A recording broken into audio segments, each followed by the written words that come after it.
আপনারা দেখবেন, আমরা একটা বিজ্ঞাপন বলবো, ওইটা দেখবেন, ভালো করে শুনবেন,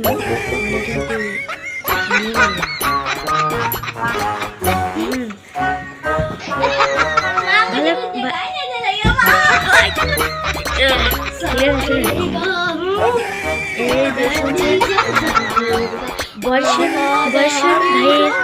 বর্ষণ ভাইয়ের আন্ডারওয়্যার 5 বছর গ্যারান্টি, সাথে লাল জামি ফ্রি, আমার হারা করলেও গরিব হবে না। তো আজকের মতন এতটুকুই, আমরা সব ভিডিও বানাচ্ছেন তার জন্য ধন্যবাদ। ঠিক আছে, আপনারা আমাদের প্রথম ভিডিওতে আপনারা অনেক সাপোর্ট করেন। আসসালামু আলাইকুম, টাটা, বাই বাই।